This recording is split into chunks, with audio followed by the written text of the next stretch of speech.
Olá, gente boa, meus santos e minhas santas. Celebramos hoje o terceiro domingo do tempo comum neste ano C. A palavra de Deus é uma pessoa que fala conosco e também aguarda a nossa resposta. Se olharmos concretamente a dinâmica da nossa vida, principalmente se dedicarmos um pouco de tempo ao Evangelho das comunidades, percebendo aquilo que estava presente nas comunidades lucanas, Lucas mostra o programa de vida de Jesus. É um projeto pelo qual o Senhor estabeleceu sua relação com o Pai, mas também com os irmãos e irmãs, especialmente os esquecidos do seu tempo. E no coração de Deus está o desejo de que em seu Filho todos possam participar da novidade do reino, para partir de um mundo e principalmente termos aí um mundo mais humanizado. Hoje, somos nós os convidados a restabelecer a comunhão do amor também em nossos projetos de vida. Com o Evangelho deste domingo, no ano C, inicia-se o tempo do Evangelho de Lucas. Por isso, temos duas apresentações. Primeiro, a apresentação, ou seja, o prólogo do Evangelho de Lucas, que é o capítulo 1, os versículos de 1 a 4, o início deste texto que ouvimos neste domingo. E depois a apresentação do projeto de Jesus ali na sinagoga, que é o capítulo 4, os versículos de 14 a 21. Aquilo que talvez para todos nós deve ser, então, compreendido e vivenciado, é que a conexão nos dias atuais se tornou absolutamente necessária para todos nós. Seja a vida de negócios, o trabalho, seja para a família, relacionamentos, seja também o nosso entretenimento, a internet, redes sociais. Todos nós acabamos necessitando estar de alguma forma conectados. Mas e a nossa conexão com Deus? Como ela acontece? Quem hoje busca conectar-se com Deus? Vejam que quem tomou a iniciativa de se conectar a nós foi o próprio Deus. E ele o fez não através de alguma imagem, mas unicamente através da sua palavra. O nosso Deus não tem imagens, porque ele transcende tudo o que possamos imaginar a respeito dele. Moisés, ao comunicar ao povo de Israel a palavra de Deus, ou seja, a lei, deixou claro: o Senhor Deus falou com vocês do meio do fogo. Vocês ouviram o som das palavras, mas não viram nenhuma imagem. Nada além de uma voz. Hoje a nossa geração é altamente atingida pela força das imagens e pouco interessada em ouvir palavras.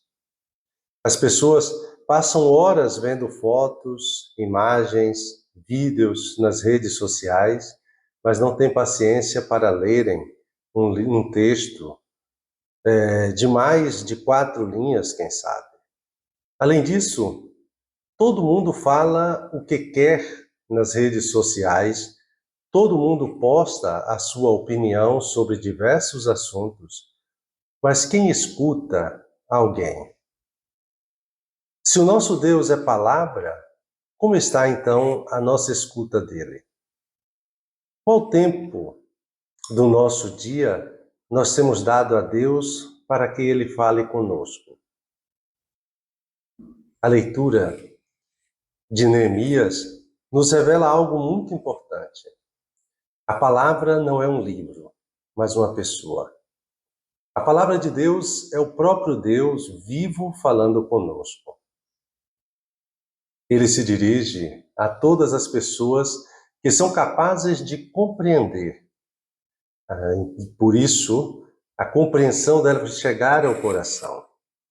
A sua palavra deve ser transmitida de forma compreensível para as pessoas do nosso tempo. Crianças, adolescentes, jovens, adultos e idosos. Essa palavra deve ser proclamada a partir de um lugar alto, seja à vista de todos.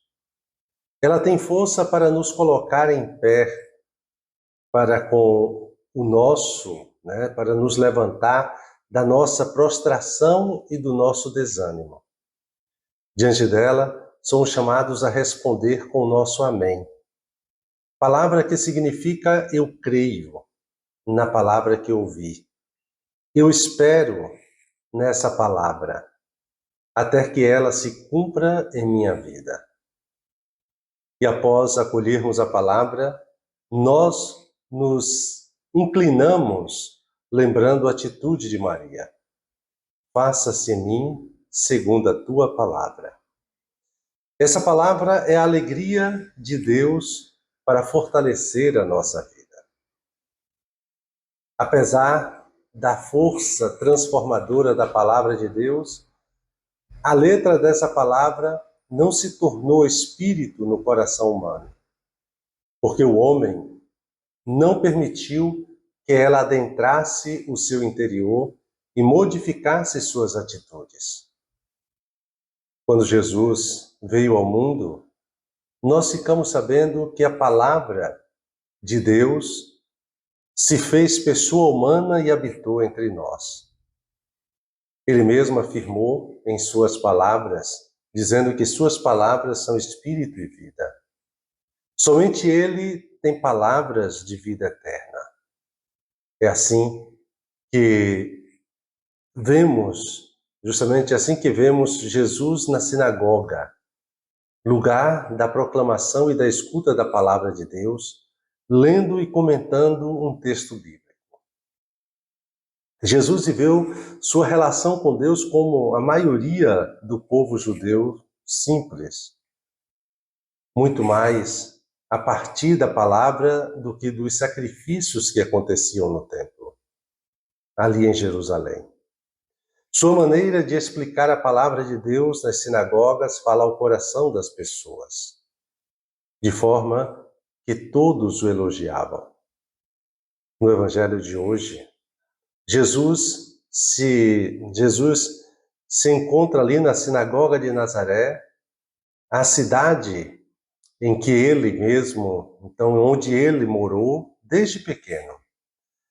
Ao abrir a escritura, ele proclama o seguinte texto do profeta Isaías: O Espírito do Senhor está sobre mim, porque ele me consagrou com a unção para anunciar a boa nova aos pobres.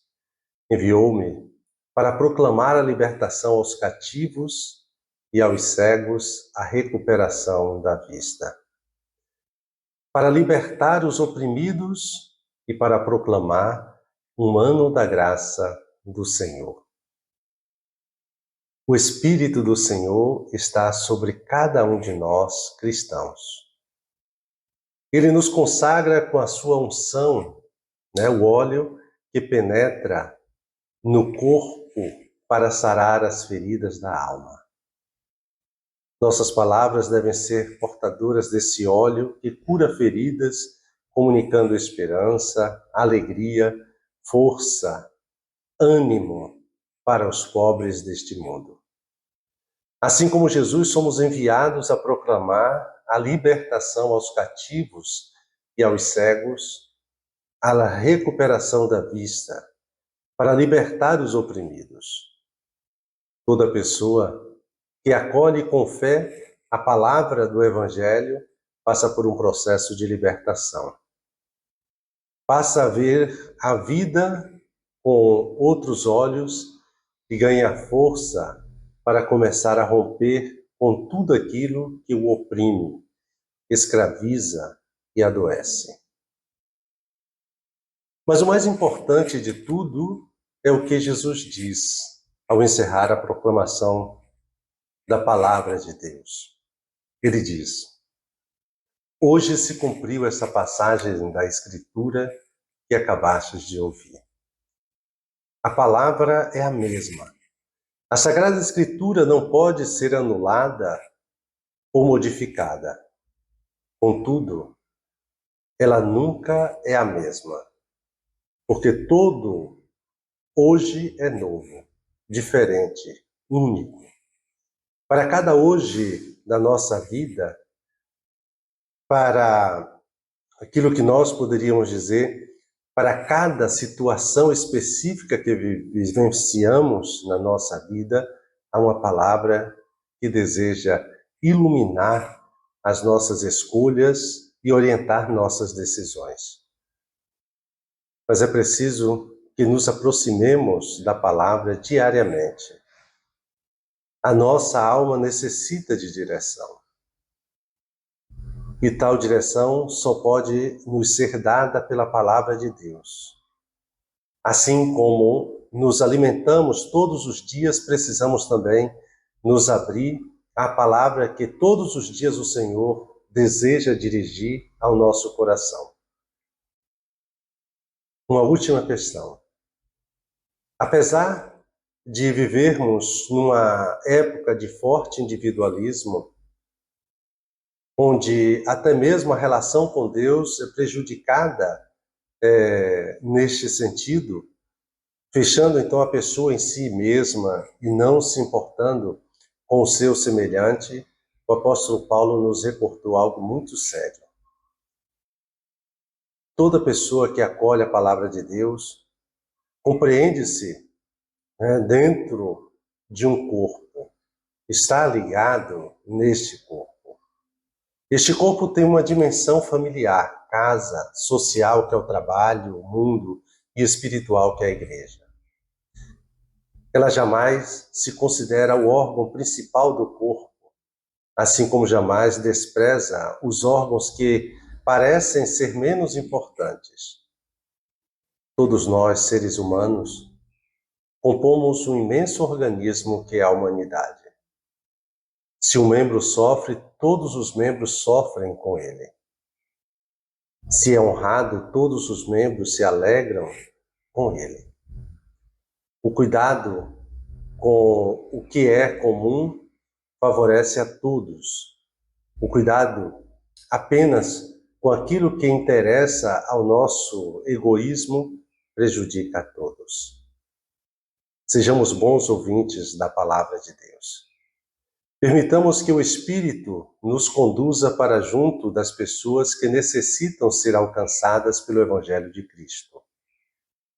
Lembremos do importantíssimo conselho de São Francisco de Assis.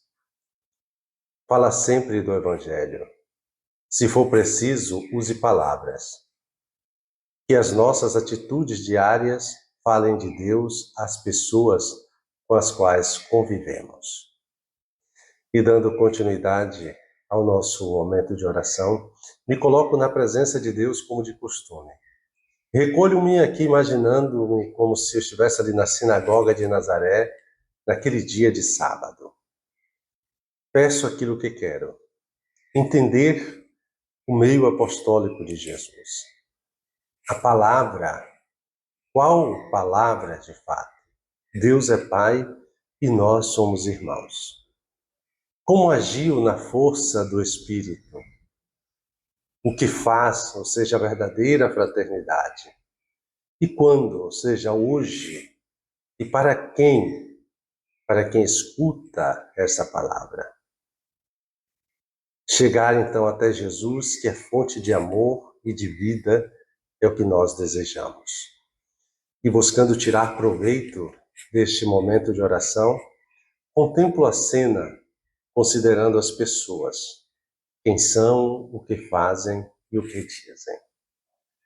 Um santo e abençoado domingo para todos e todas.